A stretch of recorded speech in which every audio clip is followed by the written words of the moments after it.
Live ক্লাসে। তো school of hidden talents ফ্যামিলির পক্ষ থেকে সবাইকে ঈদের পরে আবার যোগদান করার জন্য অনেক অনেক ধন্যবাদ। তো আজকে আমরা যে ক্লাসটা নিব সেই ক্লাসটা দেখো লিখে রাখছি জুওলজি, আমাদের বায়োলজি সেকেন্ড পেপারে, অর্থাৎ জুওলজির ফার্স্ট একেবারে প্রথম অধ্যায়টা হচ্ছে কি প্রাণীর বিভিন্নতা ও শ্রেণীবিন্যাস।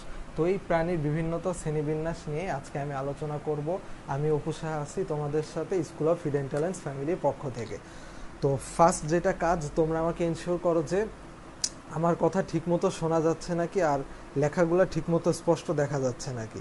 ঠিক আছে, আমার কথা ঠিকমতো শোনা যাচ্ছে নাকি আর লেখাগুলো ঠিকমতো দেখা যাচ্ছে নাকি। আর সবাই এই ক্লাসটা অবশ্যই নিজেদের টাইম লাইনে বিভিন্ন গ্রুপে শেয়ার করে দাও। আমি জাস্ট 2 মিনিটের মধ্যে ক্লাস শুরু করেছি। তাইলে আজকের ক্লাসটা হইতেছে আমাদের জুওলজি নিয়ে কি কি জিনিস পড়াবো আমি একটা সাইডে লিখে রাখছি, আর এইদিকে চ্যাপ্টারের নাম, সবকিছু শুরু হবে।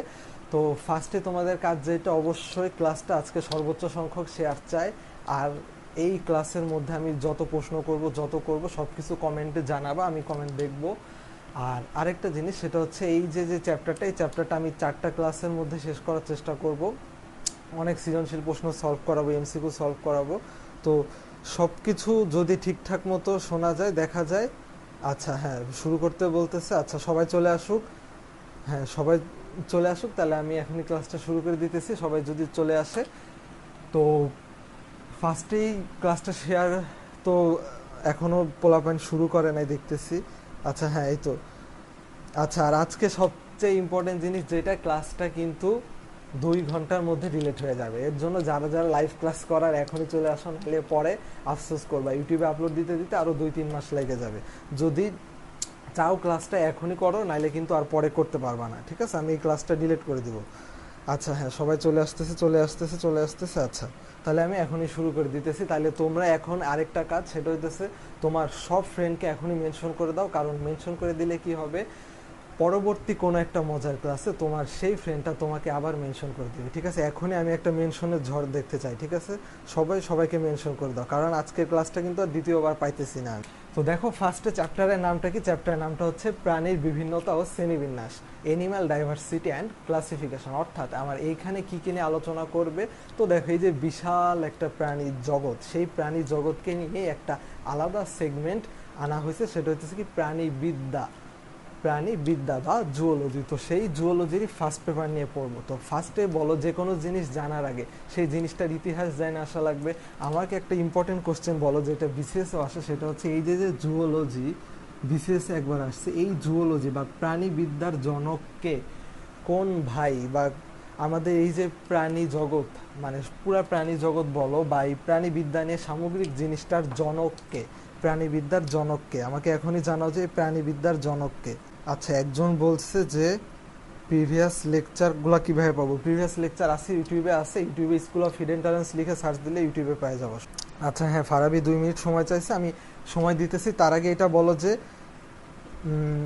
আচ্ছা, একজন দেখি আমারে মেনশন করতেছে। আচ্ছা, আমারে মেনশন করা লাগবে না, অন্য যারা যারা আছে তোমার ফ্রেন্ডদের মেনশন করতে থাকো। ঠিক আছে, আচ্ছা এই তো প্রশ্ন আসা, উত্তর আসা শুরু করছে। বলছে অ্যারিস্টটল। হ্যাঁ অ্যারিস্টটল।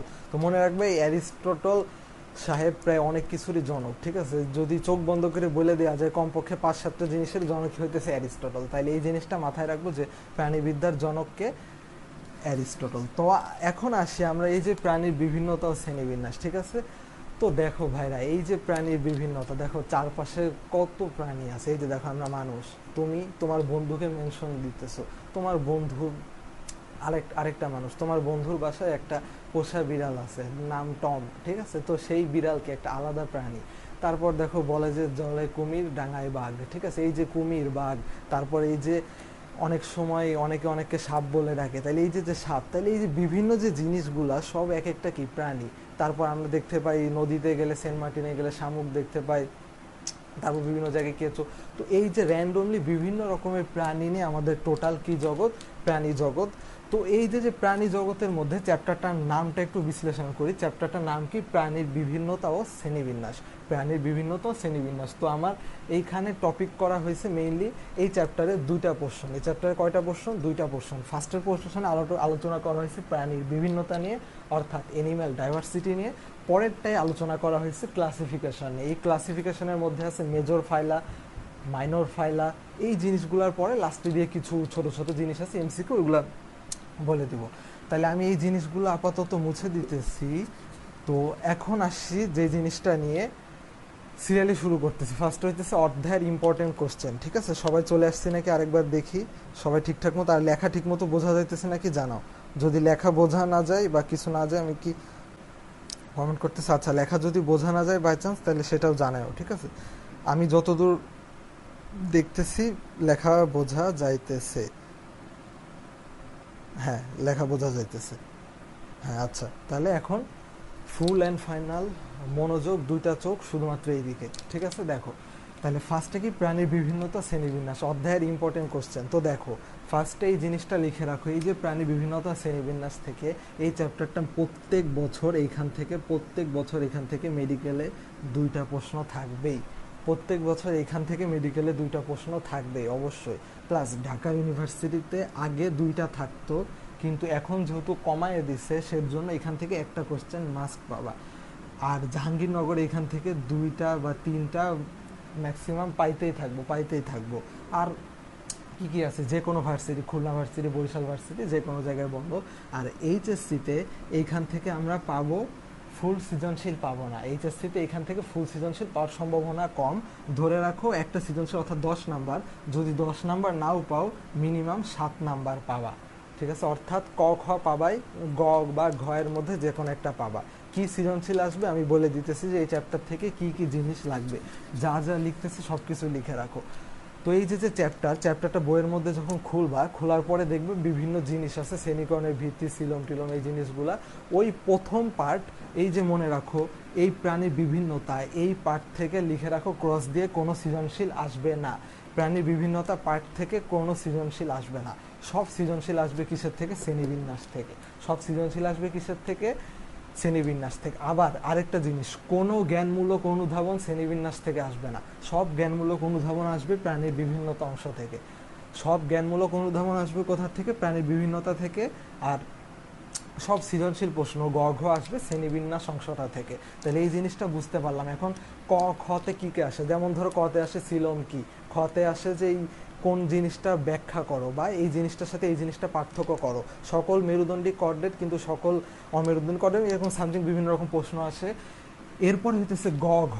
গ ঘতে কি আসে জানো? এই যে বিভিন্ন চিত্র দিয়ে দেয়, কথার কথা এখানে একটা শামুকের চিত্র দিয়ে দিছে, এটা উদ্দীপক। এখানে একটা শামুকের চিত্র, এখানে একটা বাঘের চিত্র, এখানে একটা বাঘের চিত্র, এখানে একটা স্পঞ্জের চিত্র। এটা হয়তো সৃজনশীল প্যাটার্নটা কিভাবে হবে জাস্ট শুরু করার জন্য বলতেছি। তিনটা দেয়া থাকবে সৃজনশীলে, A B, A B C বলবে উদ্দীপকের এ বি সি এর মধ্যে নিচের কোনটি উন্নত বা কোনটি উন্নত, উদ্দীপকের এ বি সি এর মধ্যে কোনটি উন্নত। ঠিক আছে, উদ্দীপকের এ বি সি এর মধ্যে কোনটি উন্নত। যদি বলা হয় উদ্দীপকের এবিসি এর মধ্যে কোনটি উন্নত, তাইলে তোমরা অবশ্যই বুঝতে পারতেছো এখানে বাঘ উন্নত। তো ওইটা বলবে যে ওই বাঘ কোন পর্বের অন্তর্ভুক্ত, সেটা লিখবা। ঘতে দিবে শামুক বাঘ স্পঞ্জের বৈশিষ্ট্যের তুলনা করো। শামুক বাঘ স্পঞ্জের বৈশিষ্ট্যের তুলনা করো, অথবা এখানে বৈজ্ঞানিক নাম দিয়ে দেবে, তোমার চেনা লাগবে। শামুক কি পিলা গ্লোবোসা, বাঘ কি, বাঘ হইতেছে প্যান্থেরা টাইগ্রিস, স্পঞ্জ কি স্কাইফা সামথিং। তো এই যে জিনিসগুলো বৈজ্ঞানিক নাম দিয়ে দিলেও তোমার চিনতে হবে। তাহলে এই গেল সৃজনশীল একটা ওভারভিউ এবং অধ্যায়ের ইম্পর্টেন্ট কোশ্চেন কোন জায়গা থেকে কি আসবে সব কিছু বলে দিলাম। এগুলো খাতার মধ্যে সুন্দর করে নোট করো এবং এই নোটটা এই গ্রুপে আপলোড দিয়ে দিবা। ঠিক আছে, অবশ্যই গ্রুপে আপলোড দিয়ে দিবা, কারণ ক্লাসটা যেহেতু ডিলিট হয়ে যাইতেছে আমি নোটগুলো ডিলিট করবো না, নোটগুলো যাতে থাকে। তাইলে এখন আসি দেখো চ্যাপ্টারটা নিয়ে প্রাণীর বিভিন্নতা ও শ্রেণীবিন্যাস। তাইলে এখন আমাদের কাজ হইতেছে এই প্রাণীর বিভিন্নতা। তো দেখো যে যেটা বলতেছিলাম চারদিকে নানা রকম প্রাণী, এই প্রাণীর বিভিন্নতাকেই বলা হয় হইতেছে এনিম্যাল ডাইভার্সিটি বা প্রাণীর বৈচিত্র্য। তাইলে এই বিভিন্নতাকে আমরা কি ডাকতে পারি? প্রাণী বৈচিত্র্য। বিভিন্নতাকে কি ডাকতে পারি? প্রাণী বৈচিত্র্য। ঠিক আছে, আচ্ছা, কি রাখতে পারি? প্রাণী বৈচিত্র্য। তাইলে আমি এই পুরাটা মুছে দিলাম। এখন ফার্স্টের টপিকটা শেষ। এখন আসতেছি সেকেন্ড টপিকটা নিয়ে, সেটা হচ্ছে প্রাণী বৈচিত্র্য। হেডলাইন দাও প্রাণী বৈচিত্র্য। এখন থেকে পড়ার মধ্যে ঢুকতেছি। ঠিক আছে, প্রাণী বৈচিত্র্য। তো দেখো এই যে প্রাণী বৈচিত্র্য, প্রাণী বৈচিত্র্য কাকে বলে, এই প্রশ্ন আসে না যে বিশাল পৃথিবীর মধ্যে এক একটা প্রাণীর সাথে আরেকটা প্রাণীর যে পার্থক্য বা যে আলাদা রকমের বৈশিষ্ট্য, এই জিনিসটাকে বলা হয় হচ্ছে প্রাণী বৈচিত্র্য। ঠিক আছে, আচ্ছা সবাই চলে আসা শুরু করছে দেখতেছি। আচ্ছা আচ্ছা, কতজন আসছে? হ্যাঁ, 93 জন আছে। এই তো, এই যে আজকে দেখো, আজকে যে আমি বলছি যে ক্লাসটা ডিলিট করে দিব, অমনিতে 93 জন আছে, নাইলে এই ক্লাসে 30 জন বা 32 জন থাকতো। ঠিক আছে, আচ্ছা দেখো, তাহলে প্রাণী বৈচিত্র্য যেটা বলতেছি, দেখো জানা লাগবে কি ক্লাসিফিকেশন। প্রাণী বৈচিত্র্য, বৈচিত্র্য লিখতে কয়টা ওয়ার্ড লাগে, বৈচিত্র্য লিখতে কয়টা লেটার লাগে? 3টা, ব চ ত র ফলা। তার মানে বৈচিত্র্য লিখতে কয়টা ওয়ার্ড লাগে? 3টা। তাহলে প্রাণী বৈচিত্র্য কয় প্রকার? 3 প্রকার। প্রাণী বৈচিত্র্য কয় প্রকার? 3 প্রকার। প্রাণী বৈচিত্র্য কয় প্রকার? 3 প্রকার। মাথার মধ্যে গাইতে রাখো, প্রাণী বৈচিত্র্য কয় প্রকার? 3 প্রকার। মনে রাখবো কিভাবে? দেখো, এই যে প্রাণী বৈচিত্র্য মানে কি, বিভিন্ন দেশ বিদেশের মধ্যে বৈচিত্র্য। আর এখন আমাকে বলো, দেশ বিদেশের মধ্যে সবচেয়ে জনপ্রিয় গেম খেলা কোনটা? দেশ বিদেশের মধ্যে সবচেয়ে জনপ্রিয় গেম খেলা হইতেছে পাবজি। ঠিক আছে, এইটা দিয়েই মনে রাখবো হইতেছে আমরা প্রাণী বৈচিত্র্য উদাহরণ। তো কি লেখো? পাবজি। ঠিক আছে, কি লেখো? পাবজি। পাবজি আসলে একটা গেম। এই গেমের শর্ট ফর্ম পিইউবিজি। এই গেমটার ফুল ফর্ম অনেকে হয়তো খেলো, ফুল ফর্ম না জানে খেলো। ফুল ফর্ম যা বলে রাখি, এটা কিন্তু ইম্পর্টেন্ট প্রশ্ন, কারণ play unknown battle ground, play unknown battle ground. আচ্ছা সেদিকে না যায়, দেখো প্রাণী বৈচিত্র্য মনে রাখবো কিভাবে? পাবজি। পতে মনে রাখবো, পতে প্রজাতিগত বৈচিত্র্য। পতে কি বৈচিত্র্য? প্রজাতিগত বৈচিত্র্য, অর্থাৎ স্পেসিস ডাইভার্সিটি, প্রজাতিগত বৈচিত্র্য। এরপর বতে মনে রাখবো বাস্তুতান্ত্রিক বৈচিত্র্য। বতে কি মনে রাখবো? বাস্তুতান্ত্রিক বৈচিত্র্য। জিতে মনে রাখবো জিনগত বৈচিত্র্য। জিতে কি মনে রাখবো? জিনগত বৈচিত্র্য। ঠিক আছে, বোঝা গেছে?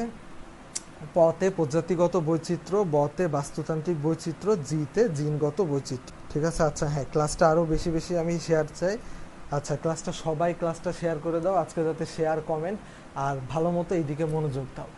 তাইলে প্রাণী বৈচিত্র্যকে কয়টা ভাগে ভাগ করা যায়? 3 ভাগে। প্রাণী বৈচিত্র্য লিখতে, বৈচিত্র্য লিখতে কয়টা লেটার? 3টা, ব চ ত র ফলা। পাবজি মনে রাখবো কি? পাবজি। প্রজাতিগত বৈচিত্র্য, বাস্তুতান্ত্রিক বৈচিত্র্য, জিনগত বৈচিত্র্য। প্রশ্ন আসছিল একবার ঢাকা ইউনিভার্সিটিতে, নিচের কোনটি প্রাণী বৈচিত্র্যের উদাহরণ নয়, বা নিচের কোনটি প্রাণী বৈচিত্র্যের প্রকারভেদ নয়। এই 3টা দেয়া থাকবে, অপশনে আরেকটা দেয়া থাকবে অন্তঃপ্রজাতিক সামথিং। তাইলে এখন দেখো এই 3 জিনিসগুলা কি। ফার্স্টে দেখো প্রজাতিগত। প্রজাতিগত মানে কি? ধরো একটা প্রজাতি, কথার কথা আমি আমি মানুষ, মানুষ একটা প্রজাতি। কত বাঘ, বাঘ একটা প্রজাতি। সিংহ আর একটা প্রজাতি। তারপর কি বলে, বাঘ, সিংহ, কুমির। তোমার বাসায় বিড়াল, তোমার বৈশিষ্ট্য আর তোমার বিড়ালের বৈশিষ্ট্য কি এক? না, তোমার বিড়ালের 4 পা, তোমার 2 পা। বিড়ালের সবকিছুর থেকে তোমার আলাদা। তাহলে এই জিনিসগুলো হইতেছে প্রজাতি ভেদে ভ্যারিয়েশন বা ভ্যারি করতেছে, এইটাকে বলা হয় প্রজাতিগত বৈচিত্র্য। এইটা পরীক্ষায় আসবে না।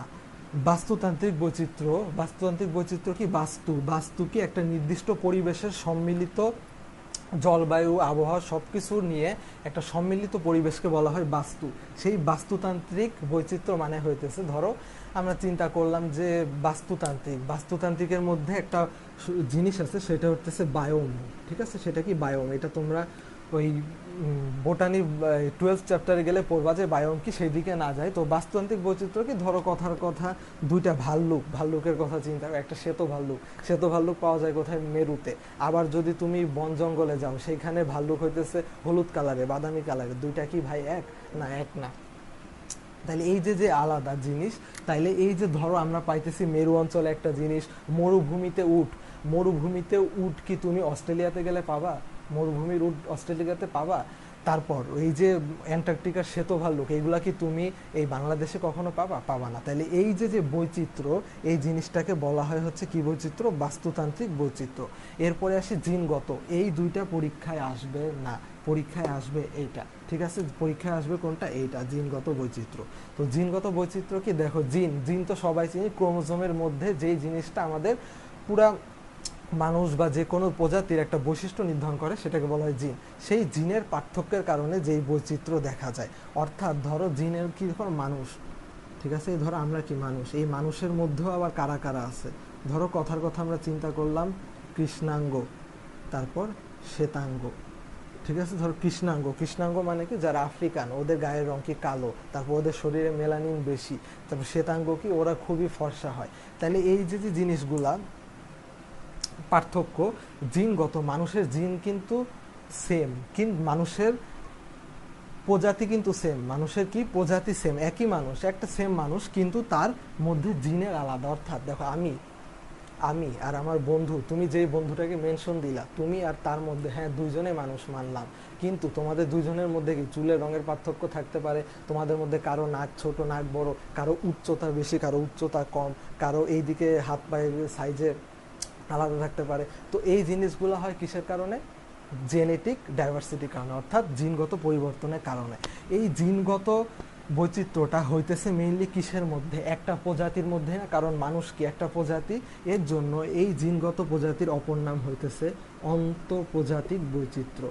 অন্ত মানে কি একটা জীবের মধ্যেই অন্ত্র, এটা কি বলা হয়? জিনগত প্রজাতির অপর নাম কি? অন্তঃপ্রজাতিক বৈচিত্র্য, এবং এটা জাহাঙ্গীরনগর ইউনিভার্সিটিতে আসছে। সেটা কি জিনগত প্রজাতির অপর নাম কি? অন্তঃপ্রজাতিক বৈচিত্র্য। বোঝা গেছে? তাইলে ইন্ট্রা স্পেসিস, যার ইংলিশ ভার্সনে আসো মনে রাখো ইন্ট্রা স্পেসিস ডাইভার্সিটি, এটা হইতেছে বায়োডাইভার্সিটি বা ইকোসিস্টেম ডাইভার্সিটি, এটা হইতেছে স্পেসিস ডাইভার্সিটি বা ইন্টার স্পেসিস ডাইভার্সিটি, যে যেভাবে বলো। তো এখন আসি প্রশ্ন নিয়ে। এখন একটা প্রশ্ন আসে, এই প্রাণী বৈচিত্র্য থেকে কি প্রশ্ন আসছে দেখো, এই প্রাণী বৈচিত্র্য থেকে কি প্রশ্ন আসছে সেটা দেখো। সেটা হইতেছে, দেখো আস্তে আস্তে যাইতেছি, কোনো কারণ করতেছি না, খাতার মধ্যে তুলো। প্যান্থেরা লিও আর প্যান্থেরা টাইগ্রিস, প্যান্থেরা লিও আর প্যান্থেরা টাইগ্রিসের মধ্যে কি ধরনের বৈচিত্র্য বিদ্যমান? মধ্যে কি ধরনের বৈচিত্র্য বিদ্যমান? মধ্যে কি ধরনের বৈচিত্র্য বিদ্যমান? বৈচিত্র্য বিদ্যমান, ঠিক আছে। অপশন এ, আচ্ছা এত বড় করে লিখলাম না, ধরো ওই যে 5G'র শর্ট ফর্ম দিয়ে লিখি, ধরো পিতে প্রজাতিতন্ত্রক বৈচিত্র্য, তারপরেরটা হইতেছে কি বাস্তুতান্ত্রিক বৈচিত্র্য, তারপরটা হচ্ছে কি জেনেটিক বৈচিত্র্য, এরপরেরটা ধরো একটা লিখে দিলাম অন্তঃপ্রজাতিক বৈচিত্র্য। এখন আমাকে বলো এই চারটা অপশনের মধ্যে কোনটা সঠিক উত্তর? এইটা আসছে কোথায়? এটা আসছে ম্যাট 11, ঠিক আছে, ম্যাট 11। প্যান্থেরা লিও আর প্যান্থেরা টাইগ্রিসের মধ্যে কি ধরনের বৈচিত্র্য বিদ্যমান? প্যান্থেরা লিও আর প্যান্থেরা টাইগ্রিসের মধ্যে কোন ধরনের বৈচিত্র্য বিদ্যমান? অ্যান্সার প্যান্থেরা লিও আর প্যান্থেরা টাইগ্রিসের মধ্যে কি ধরনের বৈচিত্র্য বিদ্যমান? প্রজাতিগত, বাস্তুতান্ত্রিক, জিনগত, অন্তঃপ্রজাতিক, ঠিক আছে। আচ্ছা হ্যাঁ, ক্লাসটা সব জায়গায় শেয়ার করে দিতে থাকো। হ্যাঁ এই তো রাফাত কমেন্ট করছে প্রজাতিগত বৈচিত্র্য। হ্যাঁ এই যে যারা মেনশন করতেছো, হয়েছে, মেনশন করা হয়েছে, আর মেনশন করা লাগবে না, এখন এইদিকে মনোযোগ, এখন ইম্পর্টেন্ট পরে আসতেছে, আর মেনশন করা লাগবে না, এখন ক্ষান্ত দাও।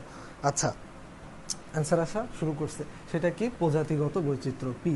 কারণ কি দেখো, নামের দ্বিপদ নামকরণ, দ্বিপদ নামকরণের ক্ষেত্রে কি জানি? প্রথম অংশ গণ, দ্বিতীয় অংশ প্রজাতি, অর্থাৎ এই অংশ প্রজাতি, এই অংশ প্রজাতি। প্যান্থেরা প্যান্থেরা সেম, তার মানে ভিন্নতা আছে কিসে? প্রজাতিতে। তো তোমরা সবাই জানো প্যান্থেরা লিওকে বলা হয় লায়ন বা সিংহ, প্যান্থেরা টাইগ্রিসকে বলা হয় টাইগার বা বাঘ। অর্থাৎ বাঘ আর সিংহ দুইটা তো আলাদা প্রজাতি নাকি? এদের গণ সেম, ঠিক আছে, এদের পূর্বপুরুষের অস্তিত্ব সেম, কিন্তু এদের প্রজাতি আলাদা। বাঘ আর সিংহ কি কখনো আলাদা? না, বলে না যে বাঘ সিংহ এক ঘাটে জল খায়, এসব কিন্তু হবে না, আলাদা জিনিস। তাইলে প্যান্থেরা লিও আর প্যান্থেরা টাইগ্রিসের মধ্যে কি বৈচিত্র্য দেয়া, কি বৈচিত্র্য আছে? প্রজাতিগত, ঠিক আছে। আশা করি বুঝতে পারছো, ঠিক আছে। এই জিনিসগুলা খাতায় লিখে রাখো। আচ্ছা হয়ে গেছে হয়ে গেছে হয়ে গেছে। তো এখন আসি প্রাণীর বিভিন্নতা বা প্রাণী বৈচিত্র্য, এই জিনিসগুলা হইতেছে আমার শেষ। প্রাণীর বিভিন্নতা বা প্রাণী বৈচিত্র্য এই জিনিসগুলা শেষ।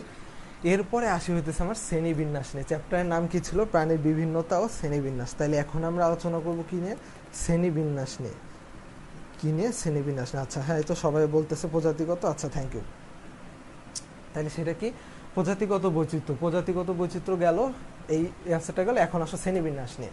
তো দেখো ফার্স্টে শ্রেণীবিন্যাস, শ্রেণীবিন্যাস কি দেখো, এই যে যে ধরো মশায় আছে কমপক্ষে 100 ধরনের, মানে হাজার হাজার ধরনের মশা আছে। কুমিরি আছে কয়েক রকমের, এই কি বলে মানে বাঘ আছে কয়েক রকমের। তাইলে এই যে এক একটা জিনিসের মধ্যে এত হাজার হাজার প্রাণী, হাজার হাজার পাখি, অতিথি পাখি, বাংলাদেশের পাখি, অস্ট্রেলিয়ার পাখি, এত জীবকে যাতে আমরা সুন্দরভাবে বুঝতে পারি, সাজাইতে পারি, সের জন্য কি আনা হয়? শ্রেণী বিন্যাস। তো সেই শ্রেণী বিন্যাসের জন্য কিছু বেসিস আছে, বেসিস বা বেসমেন্ট বা ভিত্তি। সেই ভিত্তিটা কি? সেই ভিত্তিটা হচ্ছে আমার এই জিনিসগুলা কি সবগুলো আসবো, ডিটেলসে আসবো। তার আগে দেখো, এই শ্রেণীবিন্যাস জানার আগে শ্রেণীবিন্যাসের শ্রেণীবিন্যাস জানার আগে শ্রেণীবিন্যাস বিদ্যা বা ট্যাক্সোনমি, ক্লাসিফিকেশন যাই বলো, এটার জনককে, জনক সবাই পারি। আচ্ছা, আমি আর প্রশ্নে গেলাম না। শ্রেণীবিন্যাসের জনককে সুইডিশ প্রকৃতিবিদ ক্যারোলাস লিনিয়াস। যদি ভুল করো, যেটা 9-10 আছে, আনইম্পর্টেন্ট কোশ্চেন না, এই কোশ্চেনটাও ইম্পর্টেন্ট, অনেকবার আসছে অ্যাডমিশনে। সেটা কি? সুইডিশ প্রকৃতিবিদ ক্যারোলাস লিনিয়াস শ্রেণীবিন্যাসের জনক। এই ক্যারোলাস লিনিয়াসের একটা বই আছে, সেই বইটার নাম কি? সেই বইটার নাম হচ্ছে সিস্টেমা ন্যাচারাই। তাহলে এই যে বই, এই বইটাতে সে সর্বপ্রথম দ্বিপদ নামকরণ বা বিভিন্ন জিনিসগুলো নিয়ে আলোচনা করছে, ঠিক আছে? তাহলে এই জিনিসগুলো যে গেল, তার আরও কিছু বই আছে, স্পেসিস প্ল্যান্টারাম, তো সেই দিকে না যাই। আমার এই সিস্টেমা ন্যাচারি গ্রন্থে যে এই শ্রেণীবিন্যাস নিয়ে আলোচনা করেছে, শ্রেণীবিন্যাসের একক আছে। শ্রেণীবিন্যাস বিদ্যাকে কি বলা হয়? ট্যাক্সোনমি। সেই ট্যাক্সোনমির এককটা কি? ট্যাক্সন, অর্থাৎ প্রতিটা একককে বলা হয় ট্যাক্সন। একক কি কি জানো? মনে রাখবে এভাবে: KP COF GS, kingdom, phylum, class, order, family, genus, species. Kingdom, phylum, class, order, family, genus, species. জগৎ, পর্ব, শ্রেণীবর্গ, গোত্রগণ, প্রজাতি। তাহলে এই যে 7টা জিনিস, এই 7টা জিনিসের প্রত্যেকটা ভাগকে এক একটা কি বলা হয়? এক একটা কি বলা হয়? ট্যাক্সন। এরপর এই যে ট্যাক্সোনমি। আচ্ছা, আরেকটা জিনিস দেখো, লাস্টে অন, এই কথা আজীবন মনে রাখবা প্রাণীবিজ্ঞান পড়ার সময়। লাস্টে গ্রিক, লাস্টে অন থাকা মানেই একক। অন থাকা মানে কি ভাই? একক। অন থাকা মানে কি? একক। নিউরন কিসের একক? নেফ্রন কিসের একক? সিস্ট্রন কিসের একক? অপেরন কিসের একক? প্রত্যেকটা লাস্টে কি আছে?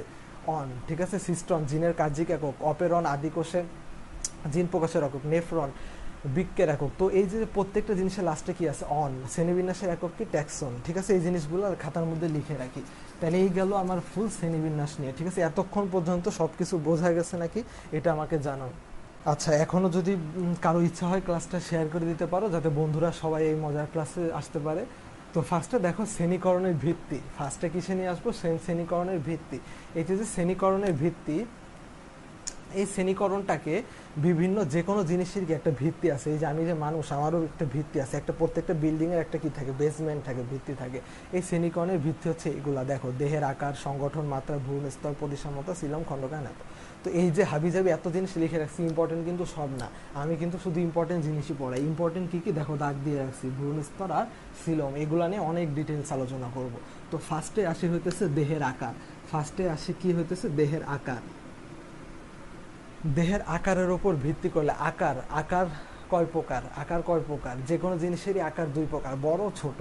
কি? বড় আর ছোট, ঠিক আছে? কি আছে? আকার কি? বড় আর ছোট। অর্থাৎ বড় প্রাণী, ছোট প্রাণী। যেহেতু তোমরা এখন একটু বড় হয়ে গেছো, ইন্টারে উঠছো, বড় প্রাণীকে বলা হয় ম্যাক্রো, ছোট প্রাণীকে বলা হয় মাইক্রো।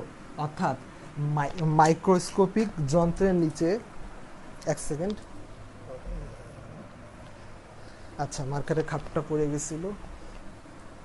আচ্ছা, আকারের ভিত্তিতে কয় ভাগে ভাগ করা যায়? 2 ভাগে, বড় ছোট। বড়কে বলা হয় ম্যাক্রো, ছোটকে বলা হয় মাইক্রো। অর্থাৎ মাইক্রোস্কোপিক যন্ত্রের নিচে যে সকল প্রাণী দেখা যায় সেটাকে বলা হয় মাইক্রো অ্যানিম্যাল। আর যেটা বড় আমাদের মতো প্রাণী তাদেরকে বলা হয় কি? Macro animal. তাদেরকে কি বলা হয়? Macro animal. ঠিক আছে, বোঝা গেছে? তাহলে এই গেল আমার দেহের আকারের উপর ভিত্তি করে। এটা একেবারে ইম্পর্টেন্ট না, এটা একেবারে কি না? ইম্পর্টেন্ট না। ঠিক আছে, আমি মুছে দিতেছি। যেই সব টপিকগুলো শেষ আমি একটা একটা করে মুছে দিতেছি। এরপরে আসি সংগঠন মাত্রা বা লেভেল অফ অর্গানাইজেশন। সংগঠন মাত্রা বা লেভেল অফ অর্গানাইজেশন। আচ্ছা হ্যাঁ, বুঝছি। আচ্ছা হ্যাঁ, ক্লিস্টার ক্লিয়ার। এখন কি পড়ব? সংগঠন মাত্রা। ঠিক আছে, সংগঠন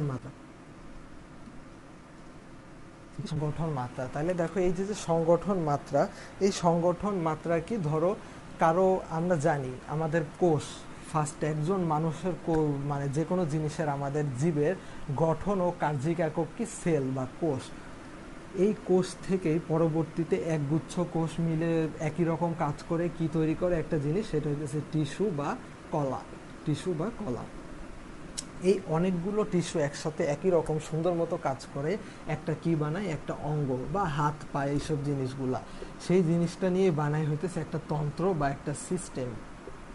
তন্ত্র বা সিস্টেম, এই জিনিসটা মনে রাখো, এই জিনিসটা আজীবন লাগবে যে অনেকগুলো কোষ মিলে বানায় টিস্যু, অনেকগুলো টিস্যু মিলে বানায় অঙ্গ, কয়েকটা অঙ্গের সমষ্টি হচ্ছে একটা তন্ত্র।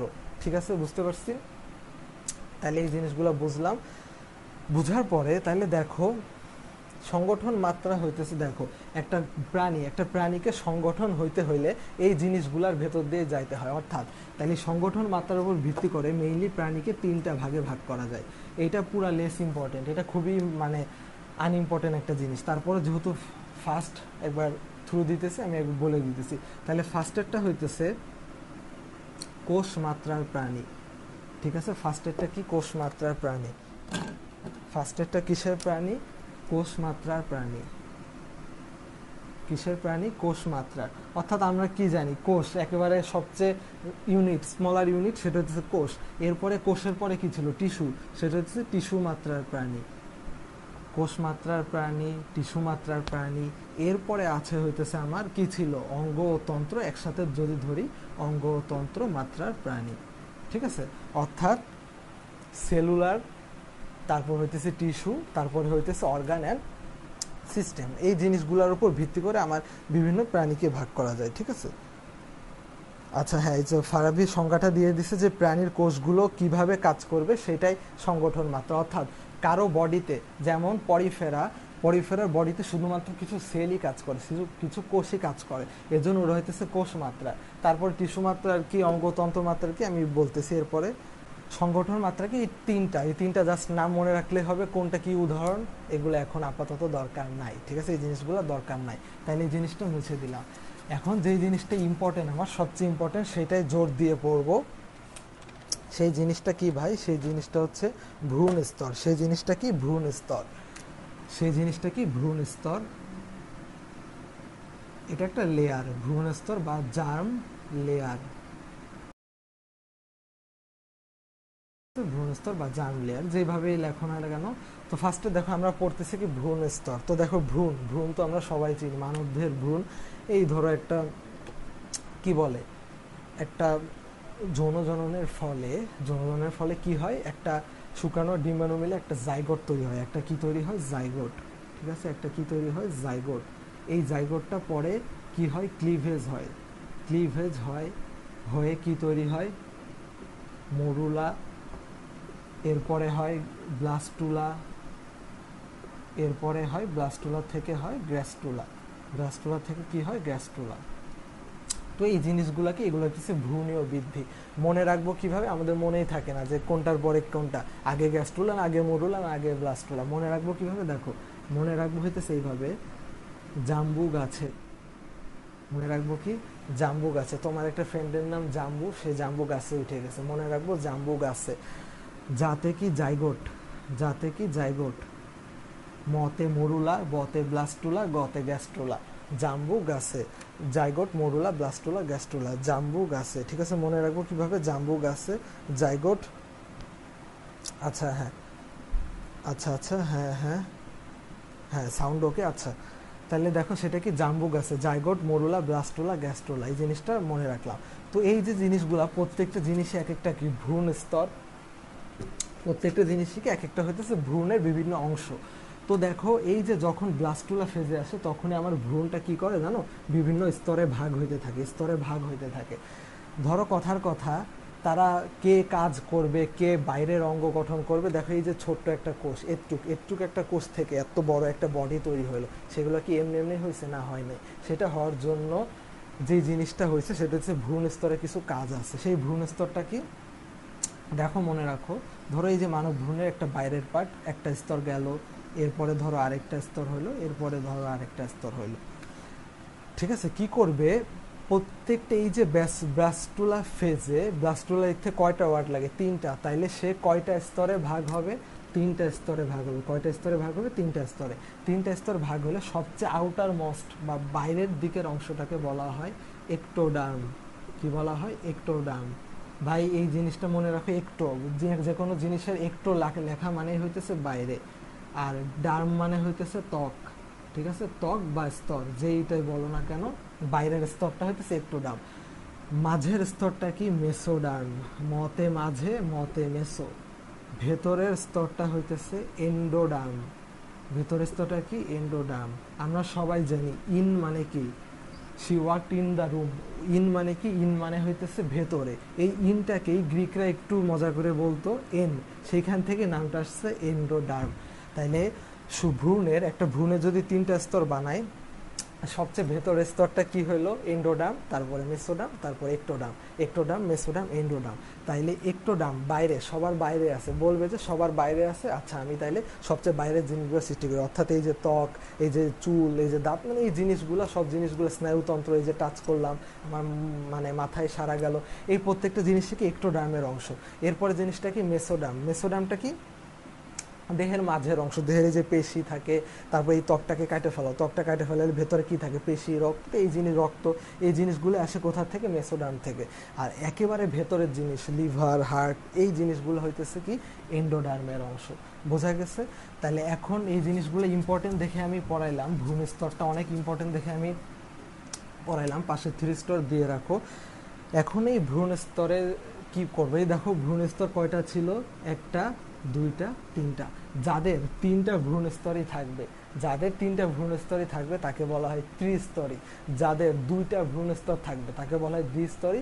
যাদের একটা ভ্রূণ স্তর থাকবে তাকে কি বলা হবে? একস্তরী। না, আসলে একস্তরী বলা হয় না, ওদের কোনো স্তরই নাই ভাই, একটাই মাত্র জিনিস, আবার স্তর কিসের? তাইলে এই যে কি সুন্দর সুন্দর জিনিসগুলো হয়ে গেল। তাইলে কয়টা স্তর? ভ্রূণ স্তর কয়টা কয়টা? মেইনলি আমরা যে জিনিসটা লাগবো, ফার্স্টে লিখি দ্বিস্তরী, আর একটা হইতেছে ত্রিস্তরী। ঠিক আছে, যেহেতু ওই যে ব্লাস্টুলা ফেজে হয়েছিল, সেখান থেকে নাম আসছে। দ্বিস্তরীকে বলা হয় ডিপ্লোব্লাস্টিক, ডাই মানে দুই, ডিপ্লোব্লাস্টিক। এরপর একটা হইতেছে ত্রিস্তরীকে বলা হয় ট্রিপ্লোব্লাস্টিক। এই ইংলিশ নামগুলো যাতে মনে থাকে, ট্রিমায় তিন। তাহলে দ্বিস্তরী, ত্রিস্তরী। আর এই দ্বিস্তরী প্রাণীদের ক্ষেত্রে দুইটা স্তর, তাহলে তাদের কি থাকবে না? তাদের এই যে মাঝখানের স্তরটা থাকবে না। তাদের কি থাকবে না? মাঝখানের স্তরটা থাকবে না। এই মাঝখানের স্তরটা না থাকে, সেইখানে কিছু অকোষীয় জেলির নেই পদার্থ থাকবে, তাকে বলা হয় মেসোডার্ম। মেসোডার্ম থাকতেছে না, তাহলে এমন কিছুই থাকবে যেটা মেসো রিলেটেড, সেই জিনিসটার নাম হইতেছে মেসোগ্লিয়া। সেই জিনিসটার নাম কি? মেসোগ্লিয়া। ঠিক আছে, মেসোগ্লিয়া। এটা দ্বিস্তরী প্রাণী। দ্বিস্তরী প্রাণীর একটা এক্সাম্পল হইতেছে হাইড্রা, যেটা অধ্যায় 2-এ গেলে পড়বো। তিনটা জিনিস আছে, হাইড্রা, রুইমাস, ঘাসফড়িং, সেই হাইড্রাতে পড়বো মেসোগ্লিয়া। খুবই খুবই খুবই ইম্পর্টেন্ট মেসোগ্লিয়া। মেসোগ্লিয়ার বৈশিষ্ট্য মনে রাখবো কিভাবে? মেসোগ্লিয়া, গ্লিয়া শব্দটা কিসের সাথে মিল আছে? গ্লু। গ্লু মানে কি? আঠা। এই আঠাটা দেখতে কেমন? তরল, কিছুটা তরল।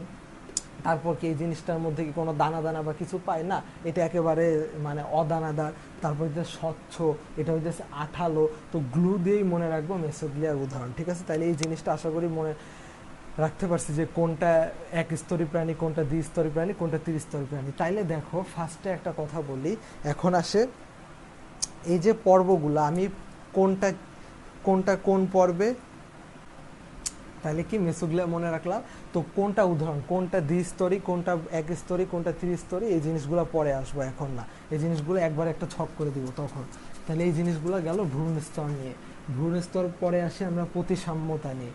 সেটা কিসে আসে? প্রতিসাম্যতা নিয়ে। এবং এই চ্যাপ্টারে সবচেয়ে ইম্পর্টেন্ট হইতেছে সিলম, সেটা একটু পরে আসতেছি। এখন হেডলাইন দাও,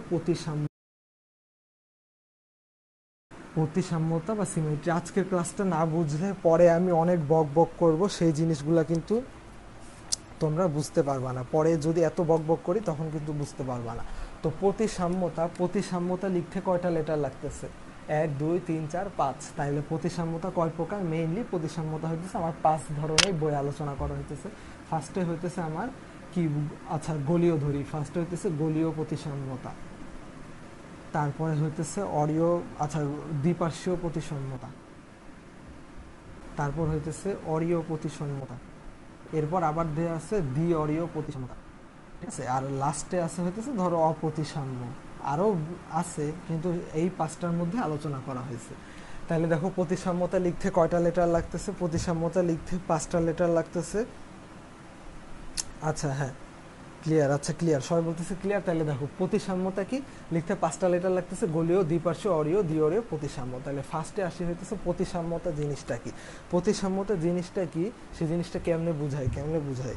আচ্ছা দেখো, এই যে মার্কার, এই মার্কারটাকে আমি মাঝ বরাবর একটা কোপ দিব, এই কোপ দিলে কি হয়ে যাবে, জিনিসটা অর্ধেকে ভাগ হয়ে যাবে না? বা একটা তরমুজের কথা চিন্তা করো, এই যে একটা তরমুজ, এই তরমুজকে মাঝখান দিয়ে ভাগ করলাম, মাঝখান থেকে কি করলাম, কাইটা ফেললাম। এটা কি সমান দেখতে, দুইটা সমান না কিন্তু সদৃশ্য দেখতে, একটা আরেকটা কি সদৃশ, মানে সদৃশ্যমান, চোখে দিয়ে দেখলে বুঝবো এই দুইটা সমান। অর্থাৎ কি, এইটা একটা প্রতিসাম্যতা। ঠিক আছে, কোনো প্রাণীর দেহকে যদি কেন্দ্রীয় অক্ষ বরাবর এক বা একাধিক তলে বিভক্ত করা যায়, সেটাই হইতেছে সেই প্রাণীর প্রতিসাম্যতা। আবার কি করতে পারি, এই বরাবরও ভাগ করতে পারি, এই বরাবরও কি করতে পারি, ভাগ করতে পারি। তাইলে কি আরও ভাগ হয়ে গেল।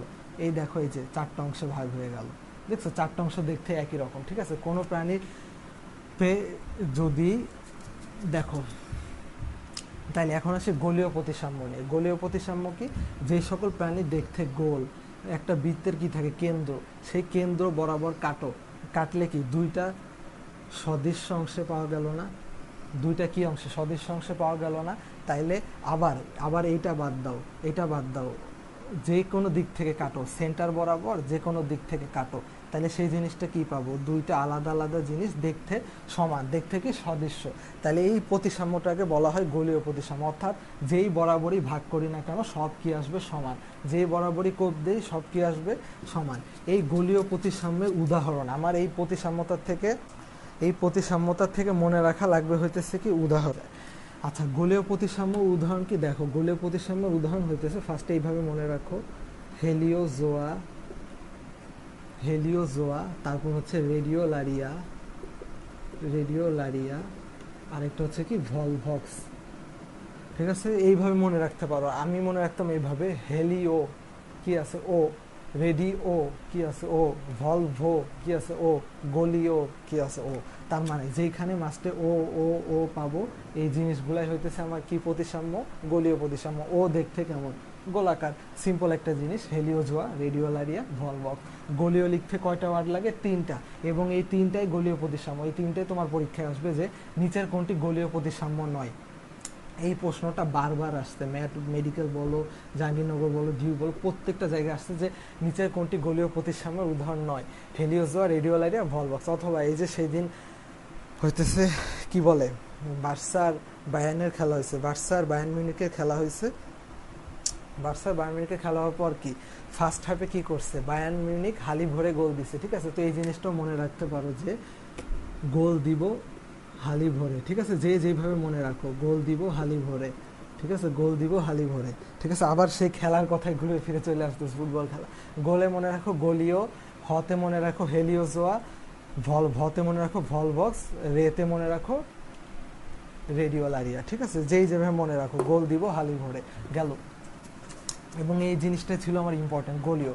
দ্বিপার্শ্বীয় প্রতিসাম্য কি, এই দেখো আমি একটা মানুষ, কেউ যদি আমার ঠিক মাঝ বরাবর একটা কোপ দেয়, মানে আমি কি ঠিক এইভাবে বিভক্ত হয়ে যাব না, অর্থাৎ দুই পাশে সদৃশ অংশে বিভক্ত হয়ে গেলাম। ঠিক আছে, এই যে ধরো চিন্তা করো একটা মানুষ, আচ্ছা মানুষ আকার আমি দুঃসাহস করতেছি না, আমি একটা প্রজাপতি আঁকার চেষ্টা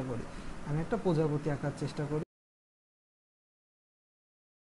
ধরি এটা একটা প্রজাপতি সামথিং কিছু। তো এই প্রজাপতিটাকে আমি যদি কি করি, একেবারে মাঝ বরাবর ভাগ করে দেই, অর্থাৎ একেবারে মাঝ বরাবর কি করে দেই, ভাগ করে দেই, তাইলে কি পাইতেছি, দেখো দুইটা দেখতে প্রায় একই রকম সদৃশ, দুইটা আলাদা আলাদা জিনিস, অর্থাৎ দুই পাশে বিভক্ত হয়ে গেল। এই জিনিসটাকে বলা হয় দ্বিপার্শ্বীয় প্রতিসাম্য। দ্বিপার্শ্বীয় প্রতিসাম্য কারা কারা, এই যে মানুষ আর আর্থ্রোপোডা, এই দুইটা মনে রাখো, তাইলে হবে। এই যে প্রজাপতি, তারপর ব্যাঙ, তারপর মানুষ, এই জিনিসগুলা কি দ্বিপার্শ্বীয় প্রতিসাম্য। এরপরে আসে অরীয় প্রতিসাম্য। অরীয় প্রতিসাম্য কি, অরীয় প্রতিসাম্য উদাহরণ হইতেছে আমার হাইড্রা। অরীয় প্রতিসাম্য উদাহরণ কি, হাইড্রা। ঠিক আছে, অরীয় প্রতিসাম্যের উদাহরণ কি, হাইড্রা। কারণ হাইড্রা কি, দেখো অরীয়, অরীয়, অতে অনেকগুলা, মনে রাখবে এইভাবে, অতে অরীয়, অতে অনেকগুলা, মনে রাখো, অতে অরীয়, অতে অনেকগুলা। এটাকে ইংলিশে বলা হয় রেডিয়াল সিমেট্রি। দ্বিঅরীয় হচ্ছে বাইরেডিয়াল, অপ্রতিসাম্যতা অ্যাসিমেট্রি, ওটা গেল। এরপরে দেখো অতে অরিয় অতে অনেকগুলো, অর্থাৎ কোনো প্রাণীকে যদি আমরা অনেকগুলা ভাগে ভাগ করতে পারি, যেই দিকে কাটি, ধরো এই দিক থেকে কাটি, এই দিক থেকে কাটি, এই দিক থেকে কাটি, বিভিন্ন রকম সদিশ অংশ পাবো। অর্থাৎ আসল কথা হইতেছে বিজ্ঞানীরা যেভাবে কাটে সেটা হচ্ছে এক্স অক্ষ, এইটাকে কি বলা হয় এক্স অক্ষ, এটাকে কি বলা হয় ওয়াই অক্ষ, এটাকে বলা হয় জেড অক্ষ। অর্থাৎ কোনো প্রাণীকে যদি এক্স অক্ষ, ওয়াই অক্ষ, জেড অক্ষ বরাবরই যদি কাটি, সমান সমান যদি ইচ্ছামতো অংশে ভাগ করতে পারি, সেই প্রতিসাম্যটাকে বলা হয় কি অরীয় প্রতিসাম্য। এই অরীয় প্রতিসাম্যতেই মেইনলি উদাহরণটা হইতেছে কি হাইড্রা। অরীয় প্রতিসাম্যের উদাহরণটা কি হাইড্রা। যখন হাইড্রা চ্যাপ্টারটা পড়বো তখন বুঝবো। তো কি মনে রাখবো, জাস্ট অতে অরীয় অতে অনেকগুলা, অতে অরীয় অতে অনেকগুলা। দ্বি অরীয় কি, দ্বি অরীয় হইতেছে ওই যে অতে অ আছে, তার মানে অনেকগুলা, দুইয়ের বেশি করা যাবে। ওই যে তরমুজের উদাহরণ যে দিলাম, 4টা ভাগে ভাগ করি, তরমুজের উদাহরণ দিয়ে 4টা ভাগে ভাগ করি, 4টা সদৃশাংশ পাইলাম না। এই কোনো প্রাণীকে যদি বইয়ের মধ্যে পেঁচানো ভাবে, উল্টাপাল্টা ভাবে, কি সমকোণে যায়, এই যায়, এত কিছু চিন্তা করা লাগবে না। কোনো প্রাণীকে যদি 4টা সদৃশাংশে ভাগ করতে পারি, সেই জিনিসটাকে নাম দিছে দ্বি অরীয় প্রতিসাম্য। সেটা কি বলে, দ্বি অরীয় প্রতিসাম্য। অপ্রতিসাম্য কি, যাদেরকে আমি কোনো যেইভাবে ভাগ করি না কেন সদিশ বা সমান কোনো অংশ পাবো না। কথার কথা, যেমন এই যে কি আঁকি, ঠিক আছে, ধরো সাপোজ ধরে নাও এটা একটা অ্যামিবা, সাপোজ ধরে নাও একটা অ্যামিবা, অ্যামিবারে এখান থেকে কাটো, এইটার এটা সমান, এখান থেকে কাটো, একটু একটু সমান না। অর্থাৎ এই জিনিসগুলো জীবনও সমান না। তাহলে এই যে সমান না, এইটাকে বলা হয় অপ্রতিসাম্য। অর্থাৎ এটাকে আমরা যত দিক থেকে ভাগ করি না কেন, কোনো দিক থেকে আমরা কি পাই না, মানে সমালোচনা পায় না। তো অরীয় প্রতিসাম্যের উদাহরণ, অরীয় প্রতিসাম্যের উদাহরণ কারা কারা। অরীয় লিখতে কয়টা ওয়ার্ড লাগে ভাই, অরীয় লিখতে কয়টা ওয়ার্ড লাগে, 3টা। তাহলে অরীয় প্রতিসাম্যের উদাহরণ 3টা মনে রাখবো। সেটা হচ্ছে, ধরো কি একটু আগে বলছিলাম হাইড্রা, হাইড্রা কই থাকে, হাইড্রা থাকে কই, সমুদ্রে। সমুদ্রকে ইংলিশে কি বলা হয়, সি। এটা দিয়ে মনে রাখো, সির জলে হাইড্রা। কি মনে রাখবো, সির জলে হাইড্রা। কি মনে রাখবো, সির জলে হাইড্রা। সিতে মনে রাখবো সি অ্যানিমন, সিতে কি মনে রাখবো, সি অ্যানিমন। জলেতে মনে রাখবো জেলিফিশ, আর এটাতে মনে রাখবো হাইড্রা। আরও আছে অরেলিয়া। ওই জিনিসগুলো পরীক্ষায় আসে না, পরীক্ষায় এই 3টার মধ্যে আসবে। এবং এই প্রশ্নটা আসছে ঢাকা ইউনিভার্সিটি 2016 সালে। নিচের কোনটি অরীয় প্রতিসাম্যের উদাহরণ নয়। আমি যখন প্রশ্ন আনবো তখন ভালো মতো বুঝবা। Sea anemone, jellyfish, hydra. সির জলে হাইড্রা, আমার সাথে সাথে আবার বলো, সির জলে হাইড্রা। অরীয় প্রতিসাম্য কারা কারা, সির জলে hydra. Sea anemone, jellyfish, hydra. Sea anemone, jellyfish, আরেকটা কি, হাইড্রা। তাইলে দেখো, এখন আসতেছি আমার মেইন পড়া নিয়ে, সেটা হচ্ছে সিলোম। সিলোম, সিলোমের বানান কি, এই বানানটা মনে রাখো, সিলোম। কোয়েলম, কেউ আবার কোয়েল বইল না, কোয়েল মল্লিক না কিন্তু এখানে, সিলোম। এই সিল, এই উচ্চারণটা হচ্ছে সিল। এই সিল মানে হইতেছে ভাই গহ্বর। তার মানে সিলোম জিনিসটা দেখে আমরা বুঝতে পারতেছি কি এটা এক ধরনের কি গহ্বর। সিলোমটা দেখে কি বুঝতে পারতেছি, এক ধরনের গহ্বর। তো সিলোমটা কি বেসিক্যালি হইতেছে, ধরো আমাদের এই যে কি পৌষ্টিক নালী, এলিমেন্টারি ক্যানেল, এই পৌষ্টিক নালী আর আমাদের এই যে উদর, পৌষ্টিক নালী আর উদর বা এই যে ক্যাভিটিটা, এই জিনিসটার মাঝখানে আমার একটা ফাঁকা জায়গা থাকে। এই জিনিসটার মাঝখানে একটা ফাঁকা জায়গা থাকে, একটা পর্দা আবৃত। সেই পর্দাকে বলা হয় পেরিটোনিয়াম। সেই পর্দা দিয়ে আবৃত যে জিনিস, একটা ফাঁকা গহ্বর, ফাঁকা একটা জায়গা থাকে, সেই জিনিসটাকে বলা হয় কি সিলোম। সিলোম, সিল মানে কি গহ্বর। এই গহ্বরে আরো কিছু ইংলিশ আছে, গহ্বরের ইংলিশ ল্যাকুনা। তরুণাস্থির গহ্বরকে কি বলা হয়, ল্যাকুনা। আরেকটা আছে সাইনাস, ঠিক আছে, ঘাসফড়িংয়ে গেলে পড়বা, cardial sinus, pericardial sinus, perineural sinus, perivisceral sinus. তো এই জিনিসগুলো পড়বা হইতেছে ঘাসফড়িংয়ে গেলে। তো গহ্বরের 3টা ইংলিশ, সিল, সাইনাস, ল্যাকুনা। এই জিনিসটা মাথার মধ্যে রাখো। তাহলে কি গেল, সিলোম। তো সিলোমের উপর ভিত্তি করে দেখো, সিলোম সবার মনোযোগ কোন দিকে, এইদিকে। আচ্ছা, অপ্রতিসাম্যের উদাহরণ দিবেন কেউ, বলছে অপ্রতিসাম্যের উদাহরণ হইতেছে পরিফেরা যখন আসবো তখন। আর এই যে যেটা দেখালাম অ্যামিবা, অর্থাৎ অথবা যে কোনো একটা জিনিস, এই যে পুরা কি চিন্তা, একটা গেঞ্জি নাও, একটা গেঞ্জি দলা করে যা হবে সেটাই অপ্রতিসাম্য। আচ্ছা যাই হোক, সিলোম, সিলোম লিখতে কয়টা ওয়ার্ড লাগতেছে, সিলোম লিখতে কয়টা ওয়ার্ড লাগতেছে, 3টা। তাহলে সিলোম কয় প্রকার, 3 প্রকার। সিলোম কয় প্রকার, 3 প্রকার। ফার্স্টে হইতেছে অ্যাসিলোমেট, ফার্স্টে কি অ্যাসিলোমেট, ফার্স্টে কি অ্যাসিলোমেট। তারপর একটা হইতেছে সিউডোসিলোমেট, তারপর একটা কি সিউডোসিলোমেট। এরপর একটা হইতেছে ইউসিলোমেট, এরপরেরটা কি, ইউসিলোমেট। ঠিক আছে, এখন সবাই এই জিনিসটা মাথার মধ্যে গাইতে রাখো যে সিলোম লিখতে কয়টা ওয়ার্ড লাগে, 3টা। তাহলে সিলোম কয় প্রকার, সিলোমের উপর ভিত্তি করে প্রাণী জগৎকে 3 ভাগে ভাগ করা হয়, অ্যাসিলোমেট প্রাণী, সিউডোসিলোমেট প্রাণী, ইউসিলোমেট প্রাণী। এই যে ভাই এ, ঠিক আছে, আমাকে যদি বলে যে কি বলবো, আচ্ছা এত কিছু বলার দরকার নাই, এ, যে কোনো ওয়ার্ডের ফার্স্টে এ থাকা মানে অ্যাবসেন্ট, এ মানে অ্যাবসেন্ট, এ মানে কি অ্যাবসেন্ট, অর্থাৎ নাই। ঠিক আছে, অ্যাবসেন্ট বা নাই, অ্যাবসেন্ট বা নাই, অর্থাৎ যেখানে যে সকল প্রাণীদের দেহে সিলোম নাই তাকে কি বলা হবে, অ্যাসিলোমেট। যে সকল দেহানির প্রাণী কোনো সিলোম নাই তাকে কি বলা হয়, অ্যাসিলোমেট। এখন সিলোমের সংজ্ঞাটা দেই। সিলোমের সংজ্ঞাটা কি, সিলোমের সংজ্ঞাটা ইউসিলোমেটে গেলেই পাবো, আমরা সুন্দর ট্রিক্স দিয়ে দেখবো, তখন গেলেই পাবো। সিলোমের সংজ্ঞাটা কি আরেকবার বলি, সেটা হচ্ছে মেসোডাম থেকে উদ্ভূত, ওই যে 3টা টাইপ পড়াইছিলাম না, একটোডাম, মেসোডাম, এন্ডোডাম, সেই মেসোডাম থেকে উদ্ভূত একটা দেহ গহ্বর, মেসোডাম থেকে উদ্ভূত একটা দেহ গহ্বর যেটা পেরিটোনিয়াম দ্বারা আবৃত, তাকে বলা হয় সিলোম। মেসোডাম থেকে উদ্ভূত এক ধরনের দেহ গহ্বর যেটা পেরিটোনিয়াম নামক এক ধরনের পর্দা দ্বারা আবৃত, তাকে বলা হয় কি, সিলোম। তো সিলোমের পর্দার নামটা, সিলোমের পর্দার নামটা, আচ্ছা একজন বলছে সিলোমটা আবার বুঝান, হ্যাঁ আবারই বলতেছি, এখনো শুরু করি না সিলোমে। তো সিলোমটা কি বললাম, যে সিলোমে একটা পর্দা দ্বারা আবৃত থাকবে একটা গহ্বর, সিলোমের পর্দাটার নাম কি, পেরিটোনিয়াম। এই প্রশ্নটাই এইচএসসিতে গতবার ঢাকা বোর্ডে আসছে, বরিশাল বোর্ডে আসছে, সেম প্রশ্ন বারবার আসছে, সেটা কি, সিলোমের পর্দার নাম কি, মনে রাখবা, পতে পর্দা, পতে পেরিটোনিয়াম, পতে পর্দা, পতে পেরিটোনিয়াম। ঠিক আছে, এই জিনিসটা যাতে মাথায় থাকে, সিলোমের বাইরে একটা পর্দা থাকে বা আবরণ, সেটা বলে পেরিটোনিয়াম। তো এখন দেখো অ্যাসিলোমের, সিউডোসিলোমেট, ইউসিলোমেট। সিউডো কথাটার মানে হইতেছে ফলস বা ছদ্ম। ঠিক আছে, মানে কি, ছদ্ম। ঠিক আছে, বলো, সিউডো ছদ্ম, সিউডো ছদ্ম, সিউডো ছদ্ম, অর্থাৎ যে সকল প্রাণীর সিলোমে আমার কি থাকবে, ধরো সিলোম মানে কি, এটা একটা ফলস সিলোম, অর্থাৎ যাদের প্রকৃত সিলোম নাই। অর্থাৎ একটা সিলোম হইতে হলে কি থাকা লাগবে, গহ্বর থাকা লাগবে, আবরণ থাকা লাগবে। কি থাকা লাগবে, গহ্বর আর আবরণ। ইউসিলোমিটটা কি, ইউ মানে কি, ইউ মানে হইতেছে প্রকৃত, জানো, ইউক্যারিওটিক জীব মানে কি, প্রকৃত নিউক্লিয়াস বিশিষ্ট কোষ, আর প্রোক্যারিওটিক মানে কি, আদিকোষী। তাহলে ইউ মানে কি, প্রকৃত। ইউ মানে কি, তুমি, তুমি মনে রাখো, আমি কি একজন প্রকৃত মানুষ। ঠিক আছে, এভাবে মনে রাখো। তো ইউসিলোমেট কি, প্রকৃত সিলোমযুক্ত প্রাণী, সিউডোসিলোমেট হইতেছে ছদ্ম বা ভ্রান্ত সিলোমযুক্ত প্রাণী, আর অ্যাসিলোমেট কি, যাদের কোনো সিলোমই নাই। অর্থাৎ এই ইউসিলোমেট যখন পড়বো তখনই সব চলে আসবে। এই সিউডোসিলোমেটে মনে রাখবো ছদ্ম, কারণ কি, কারণ এখানে গহ্বর থাকে না। কি থাকে না, গহ্বর থাকে না, না এখানে হইতেছে আমার পেরিটোনিয়াম থাকে না।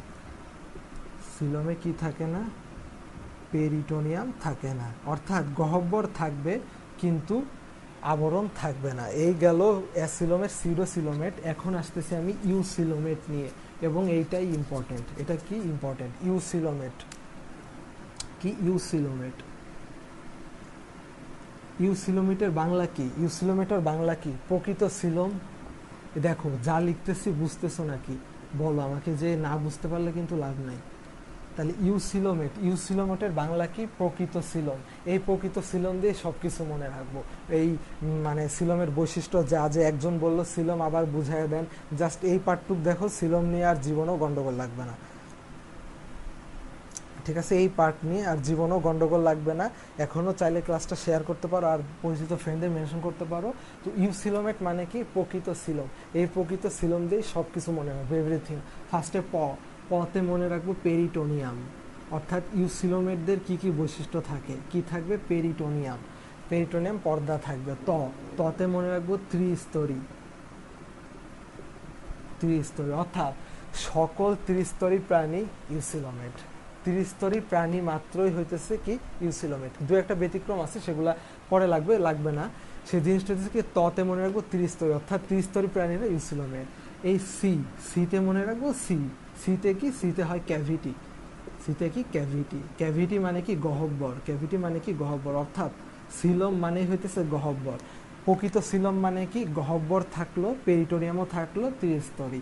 এই লতে মনে রাখবা, লতে মনে রাখবা লাস্টের 5টা পর্ব, লাস্টের 5টা পর্ব। এই লতে কি মনে রাখবো, লাস্টের 5টা পর্ব, অর্থাৎ লাস্টের 5টা পর্ব ইউসিলোমেট। ঠিক আছে, এই প্রশ্নগুলো কিন্তু আসতেছে, আমি প্রশ্ন দিব, অনেক প্রশ্ন দিব, আর এই প্রশ্নগুলো হাজার হাজার বার পরীক্ষায় আসছে, কিন্তু সাবধান।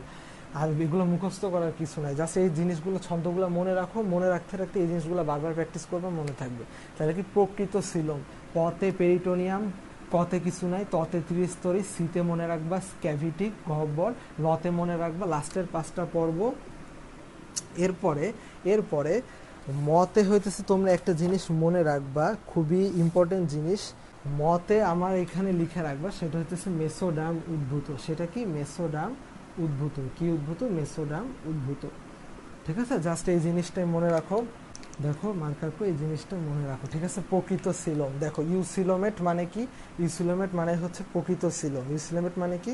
প্রকৃত সিলোম। ইউসিলোমেট মানে কি? প্রকৃত সিলোম। পতে মনে রাখো পেরিটোনিয়াম, পর্দা থাকবে, ততে ত্রিস্তরী, দন্তের স সি, সিতে মনে রাখো সি বা ক্যাভিটি, লতে মনে রাখো লাস্টের 5টা পর্ব। লাস্টের 5টা পর্ব যখন পর্বতে আসবো তখন পড়াবো। লাস্টের 5টা পর্ব কি? ইউসিলোমেট। আর মতে মনে রাখবা মেসোডাম উদ্ভূত। অর্থাৎ এখন এখন এখন এখন সিলোমের সংজ্ঞাটা তুমি নিজেই দিতে পারবা, সেটা কি? ভ্রূণের মেসোডাম উদ্ভূত ত্রিস্তরী প্রাণীদের মধ্যে পেরিটোনিয়াম আবৃত যেই গহ্বর থাকে তাকেই বলা হয় সিলোম। কিছু মুখস্থ করা লাগলো? কিছু মুখস্থ করা লাগলো? লাগলো না। জাস্ট এই নর্মাল জিনিস এইখান থেকে আমি বাইর করে আনছি, এইখান থেকে বাইর করে আনছি। ইউসিলোমেট মানে কি? প্রকৃত সিলোম, এটা তো সবাই বুঝো। সেই প্রকৃতর থেকেই আস্তে আস্তে 5টা জিনিস পাই গেলাম, পেরিটোনিয়াম, ত্রিস্তরী, ক্যাভিটি, মেসোডাম উদ্ভূত, লাস্টের 5টা পর্ব। ঠিক আছে, বুঝতে পারছি? যদি বুঝতে পারি তাহলে এই হইতেছে আমার সিলোম নিয়ে মেইন জিনিস। এই সিলোম নিয়ে আরেকটু বলে দেই, এই যে সিলোম এর সিল, সিল যোগ ওম, এই সিল মানে কি? গহ্বর। অর্থাৎ কেউ যদি আমাকে বলে হিমোসিল, কেউ যদি আমাকে বলে কি? হিমোসিল, হিমোসিল, হিম মানে কি? রক্ত, হিমোগ্লোবিন জানি, হিমোসায়ানি, তো এই হিম মানে রক্ত, আর সিল মানে কি? গহ্বর। অর্থাৎ ঘাসফড়িং এর যখন পড়বা, ঘাসফড়িং এর রক্তপূর্ণ দেহ গহ্বরকে বলা হয় কি? হিমোসিল। এই অর্থগুলো মনে রাখো। এই সিল মানে কি? তাইলে গহ্বর। তারপর ব্লাস্টোসিল, ঠিক আছে, ব্লাস্টোসিল, এই জিনিসগুলো মানে কি? গহ্বর। তো যখনই কোনো একটা মানে জানো না, সাথে দেখছো সিল, তার মানে কি? এটা গহ্বর। তার মানে এই যে যে জিনিসগুলো সিলোমের থেকে একটা জিনিস মনে রাখবা, সেটা হচ্ছে কি? সিল মানে গহ্বর। তাহলে এই ঘাসফড়িং এর বা আর্থ্রোপোডা পর্বের প্রাণীদের রক্তে হিমোসিল, এই হিমোসিল নামে একটা গহ্বর থাকে। এই জিনিসগুলো খুবই ইম্পর্টেন্ট। তাহলে এই গেল আমার সিলোম নিয়ে সবকিছু, এই গেল সিলোম নিয়ে সবকিছু। এতক্ষণ পর্যন্ত যা পড়াইতেছি বুঝতেছো নাকি? তাহলে দেখো এখনো বাকি আছে, আমি খুবই আস্তে আস্তে যাইতেছি। পরের টপিকটা হইতেছে খণ্ডকায়ন। পরের টপিকটা কি? খণ্ডকায়ন বা মেটামারিজম। খণ্ডকায়ন বা মেটামারিজম। এই কেমিস্ট্রিতেও কিন্তু এই মেটামারিজম আছে। কেমিস্ট্রিতে গাঠনিক সমানুতা কয় প্রকার? গাঠনিক সমানুতা 5 প্রকার। ওই যে মেটামারিজম, প্রোটোমারিজম, তারপর চেইন সমানুতা, শিকল সমানুতা, ওই জিনিসগুলো যাওয়ার আগে এই খণ্ডকায়ন মানে মেটামারিজম জিনিসগুলো মনে রাখো। খণ্ডকায়নটা কি? ধরো খণ্ডকায়ন হইতেছে, ধরো এই ধরো একটা প্রাণী, এই ধরো একটা প্রাণী, সাপোজ চিন্তা করো এটা একটা কি? কেঁচো, জোক, যাই ধরো কেঁচো চিন্তা করি। এই কেঁচো বডিতে কি থাকবে? এরকম সুন্দর সুন্দর খণ্ড থাকবে। কি থাকবে? এরকম সুন্দর সুন্দর খণ্ড থাকবে। ঠিক আছে, যাই যাই ধরো এটা হচ্ছে একটা কেঁচোর বডি, সেটা একটা ধরো এটা থাকলো। তাহলে এই খণ্ডকায়ন কি? এই যে একটা প্রাণীর বডি যদি সদৃশ্য না, একই একই খণ্ডের বারবার পুনরাবৃত্তি হয় বা রিপিটেশন হয়, এই যে একটা খণ্ড আরেকটা খণ্ড, আরেকটা খণ্ড আরেকটা খণ্ড, খণ্ড খণ্ড খণ্ড খণ্ড মিলে একটা পূর্ণাঙ্গ প্রাণী, সেই জিনিসটাকে বলা হইতেছে আমার খণ্ডকায়ন। এই যে যে প্রত্যেকটা খণ্ড, এই প্রত্যেকটা খণ্ডকে বলা হয় মেটামারিজম থেকে বলা হয় মেটামিয়ার। কি বলা হয়? মেটামিয়ার। এবং এটা পরীক্ষায় কিন্তু খুবই প্রশ্ন আসে কতে, যে মেটামিয়ার কাকে বলে। পরীক্ষায় প্রশ্ন খুবই আসে যে মেটামিয়ার কাকে বলে। এই প্রশ্নটা কিন্তু খুবই ইম্পর্টেন্ট। ঠিক আছে, এই প্রশ্নটা। আচ্ছা, একজন বলছে সিল, সাইনাস, আরেকটা প্রতিশব্দ কি ছিল? আরেকটা ছিল ল্যাকুনা।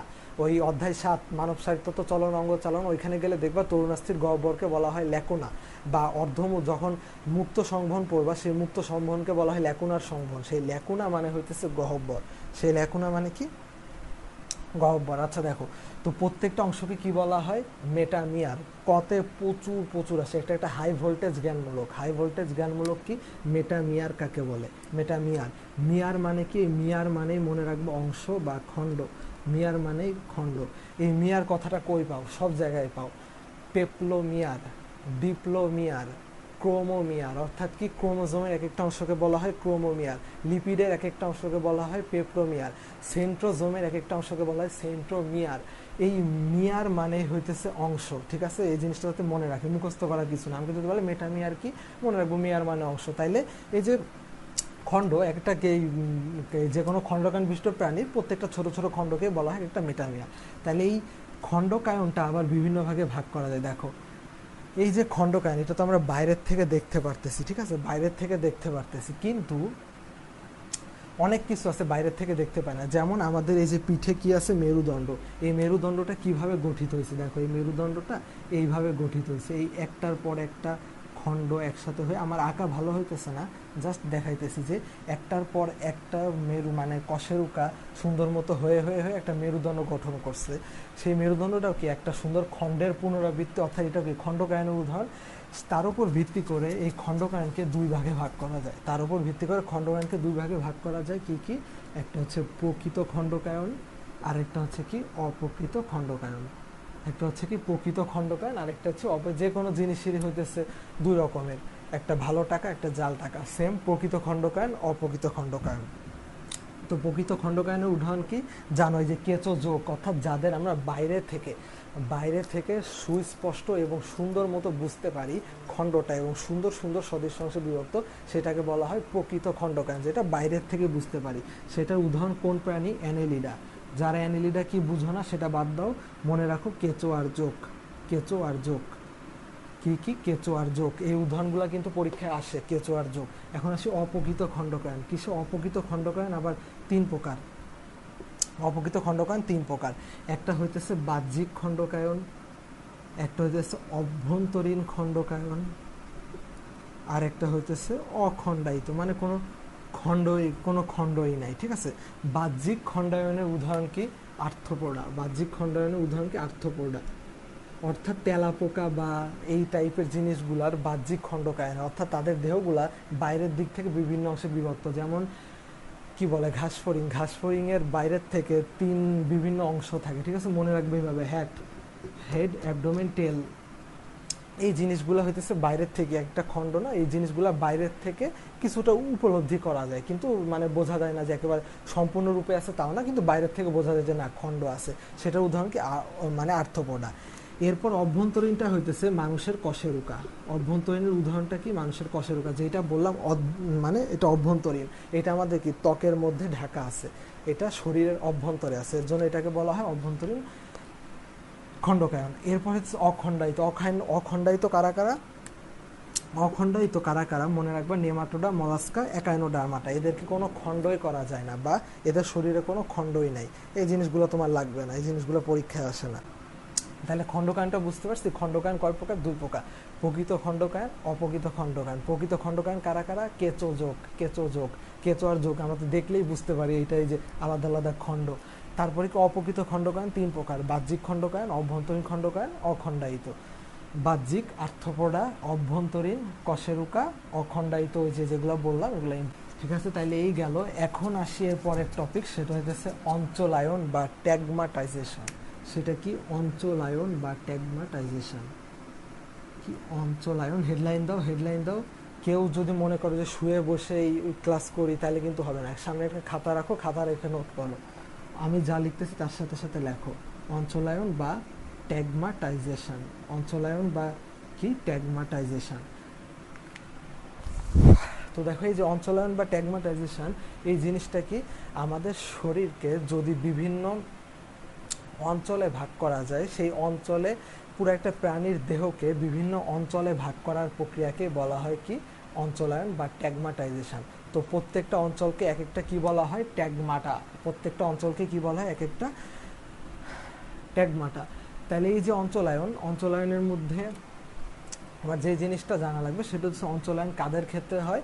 মনে রাখবো মেইনলি আর্থ্রোপোডার ক্ষেত্রে অঞ্চলায়নটা দেখা যায়। আর্থ্রোপোডার ক্ষেত্রে অঞ্চলায়ন দেখা যায়, ঠিক আছে? অঞ্চলায়ন ক্ষেত্রে যেমন কি বিভিন্ন অঞ্চলে ভাগ করতে পারি। যেমন ঘাসফড়িং, একটা ঘাসফড়িংয়ের কি আঁকি? চিত্র আঁকি, ঠিক আছে? আচ্ছা ঘাসফড়িংয়ের চিত্রটা হইতেছে না, আচ্ছা চিন্তা করে নাও এটা একটা ঘাসফড়িং, ঠিক আছে? আচ্ছা এই ঘাসফড়িংয়ের আমরা কি দেখতে পারি? একটা মস্তক, এটা দেখতে পারি বক্ষ আবার এখানে দেখতে পারি একটা ছোট লেজ, এই পাশে দেখতে পারি ডানা, অর্থাৎ তাদের শরীরকে কি বিভিন্ন অঞ্চলে ভাগ করা যাইতেছে না, এর জন্য এইটাকে বলা হয় অঞ্চলায়ন বা ট্যাগমাটাইজেশন। ঠিক আছে, এই জিনিসগুলো ইম্পর্টেন্ট না, ইম্পর্টেন্ট এখন এর পরের টপিকটা আসে তল আর নটোকর্ডা। জানি এই জিনিসগুলো আমি এত গুরুত্ব দিব না, এই জিনিসগুলো বোরিং লাগবে। তল, আমাদের এই যে তল বা সারফেস, আমাদের বডিকে বিভিন্ন তলে ভাগ করা যায়। দৈর্ঘ্য বরাবর যেটা, এটাকে বলা হয় অনুদৈর্ঘ্য তল। প্রস্থ বরাবর যেটা, এটাকে বলা হয় অনুপ্রস্থ তল। ঠিক আছে, এই যে ধরো একটা তরমুজ, এই তরমুজকে যদি আমি এই বরাবর একটা কোপ মারি, এই বরাবর যদি কোপ মারি, সেটা কি হয়ে যাবে, সেটা হইতেছে অনুদৈর্ঘ্য তলে বিভক্ত করলাম। এরপরে এই তলটাকে বলা হয়, এই দিক থেকে বলা হয় অনুপ্রস্থ তল। সেম বিভিন্ন আরও তল আছে, এই যে স্যাজাইটাল তল, মেডিয়াল তল, এই জিনিসগুলা আমি আর ডিটেলসে গেলাম না। এরপর আসে নটোকর্ড। ঠিক আছে, নটোকর্ড জানো কিছু কিছু প্রাণীর রজ্জু থাকে বা এই জিনিসগুলাকে ভ্রূণ অবস্থায় একটা জিনিস দেখা যায় মেরুদণ্ডের ওইখানে, ওইটাকে বলা হয় নটোকর্ড। সেই নটোকর্ডটাই পরবর্তীতে মেরুদণ্ডে পরিণত হয়। সেই নটোকর্ডের উপর ভিত্তি করেই প্রাণী জগৎকে দুই ভাগে ভাগ করা হয়। নটোকর্ড কি হবে, একজনের থাকবে আরেকজনের থাকবে না। যদি নটোকর্ড থাকে তাকে বলা হয় করডাটা প্রাণী।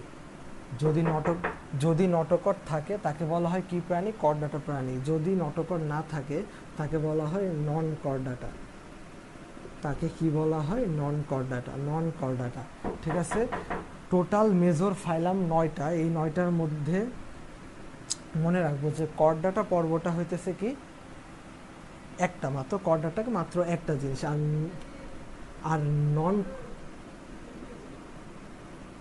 আর নন কর্ডাটা কয়টা, 8টা। নন কর্ডাটার মধ্যে কয়টা পর্ব আছে, 8টা। মনে রাখবো কিভাবে, আবার ওইখানে গেলাম, ওই যে নন কর্ডাটা বায়ার্ন মিউনিখের লাস্টে কি আছে, এই নতে মনে রাখবো 8টা। বায়ার্ন মিউনিখ কয়টা গোল দিচ্ছে সবাই জানে, 8টা।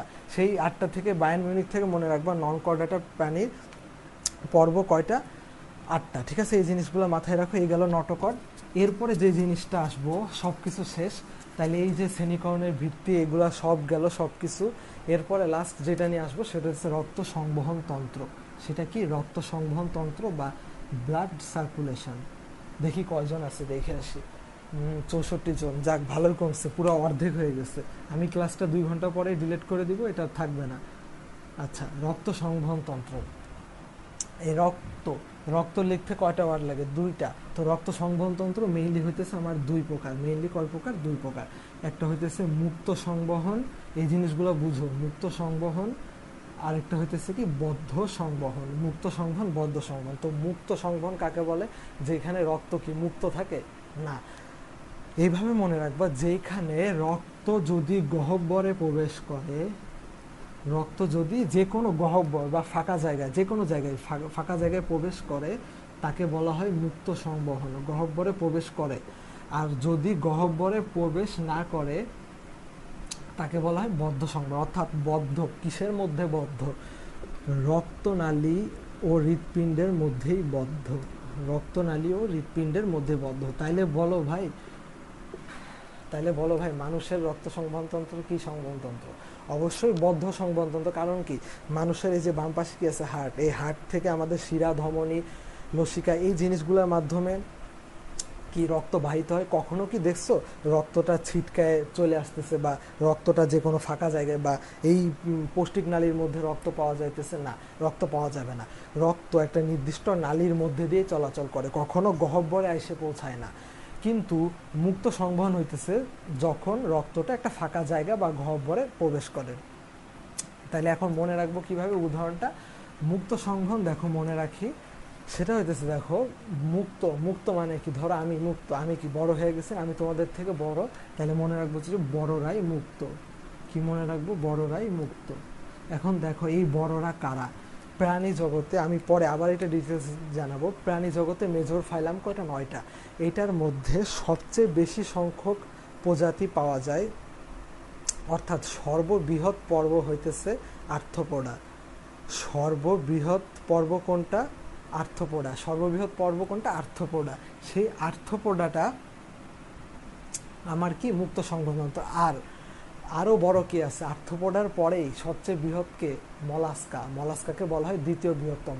তাহলে এই এমসিকিউটা বলে দিলাম, মলাস্কা কি আর্থ্রোপোডা কি, পরে পড়াইতে গেলে জানবা যে সর্ববৃহৎ পর্ব কোনটা, আর্থ্রোপোডা, দ্বিতীয় বৃহত্তম কোনটা, মলাস্কা। তাহলে এই দুইটারই কি সংবহন, মুক্ত সংবহন, আর কারো মুক্ত সংবহন নাই। তাহলে এই জিনিসটাই মনে রাখবো, সেটা কি, বড়রাই মুক্ত। সবচেয়ে বড় যে দুইটা পর্ব আছে তারাই থাকে কি, মুক্ত। তাহলে এই জিনিসটা গেল। রক্ত সংবহন তন্ত্র বোঝা হয়ে গেছে আশা করি। রক্ত সংবহন তন্ত্র নিয়ে কারো কোনো সমস্যা থাকবে না। এরপরে আসে 8টা মেজর ফাইলাম, ঠিক আছে, 8টা বা মেজর ফাইলাম। সেই মেজর ফাইলামগুলো মনে রাখার উপায় কি, মনে রাখার উপায় কি, মনে রাখার উপায় হইতেছে, আচ্ছা আমি লিখি,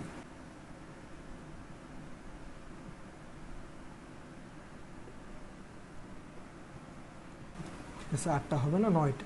মেজর ফাইলাম কয়টা, 9টা, ঠিক আছে। মেজর ফাইলাম কয়টা, 9টা। তাহলে এই 9টা মেজর ফাইলাম মনে রাখবে কি, ধরো কথার কথা তুমি তোমার বন্ধু মিলে একটা প্ল্যান করছো যে মালার বিজনেস করবা, ঠিক আছে, শাহবাগে মালার বিজনেস করবা।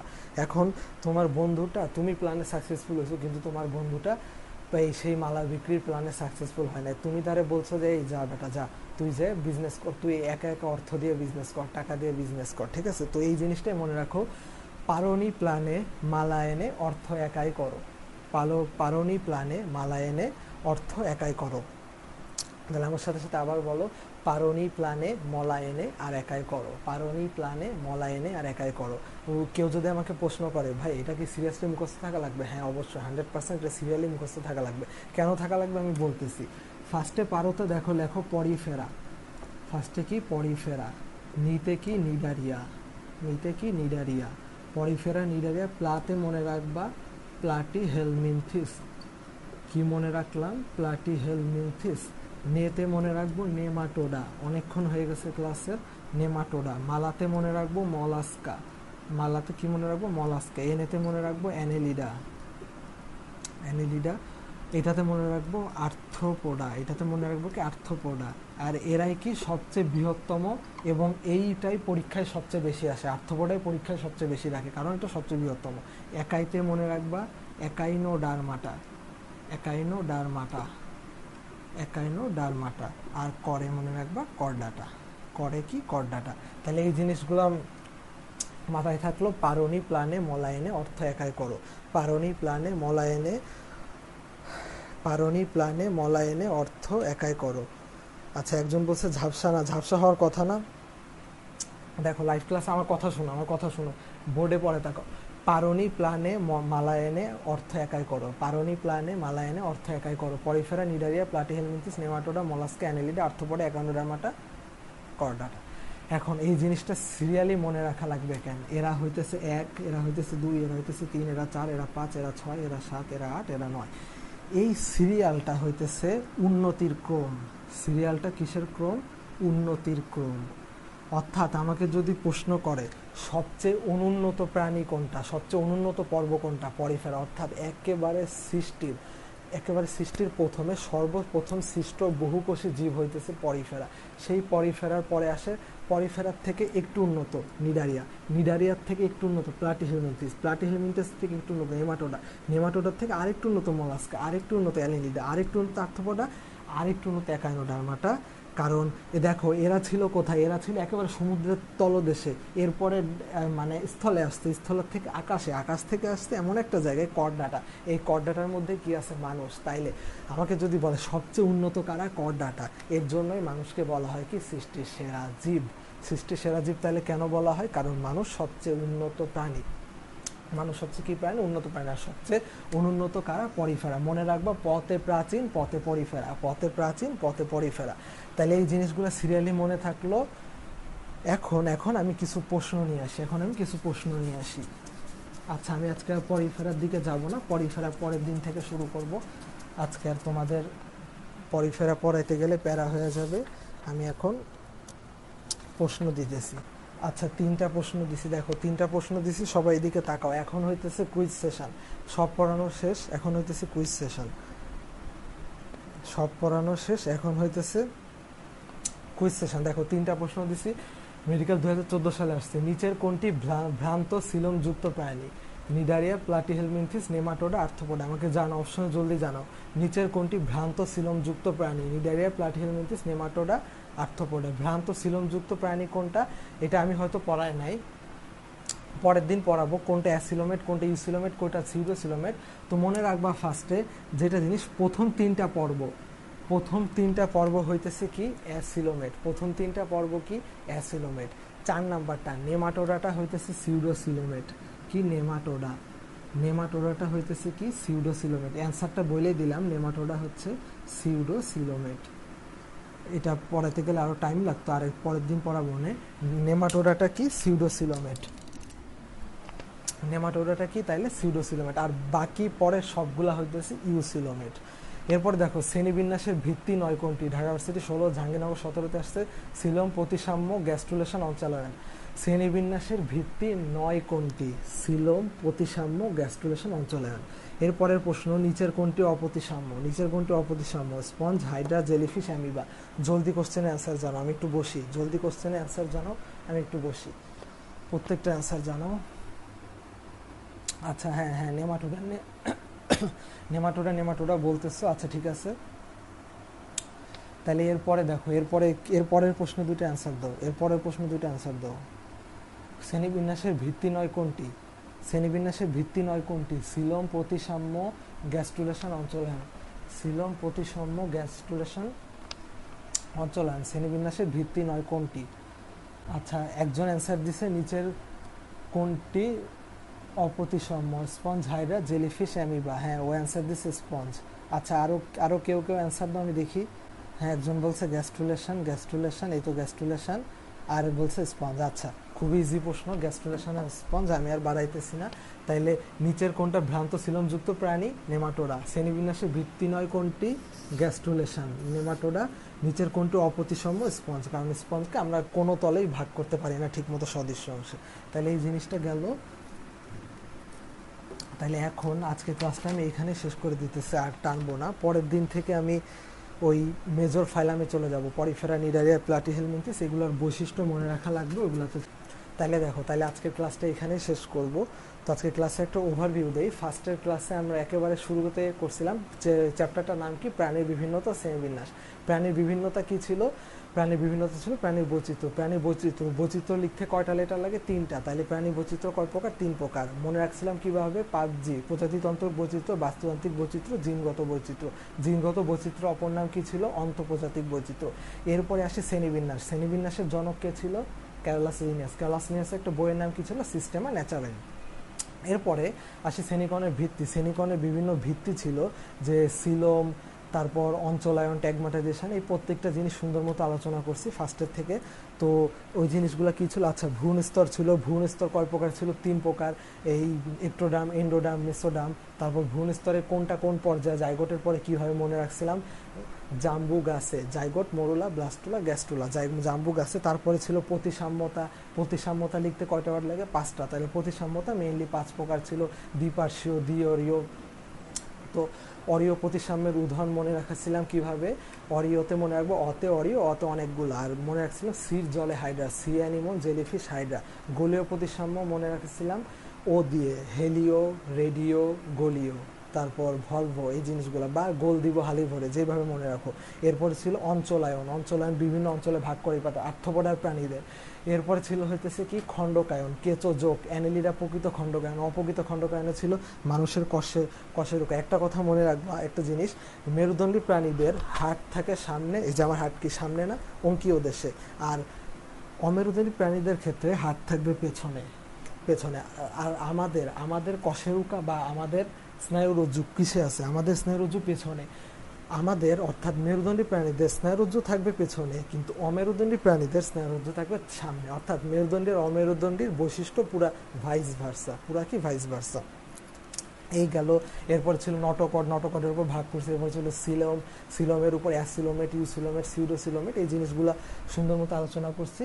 আর তোমরা এখন জানাও যে আজকের ক্লাসটা তাইলে সব মিলায় কেমন লাগছে।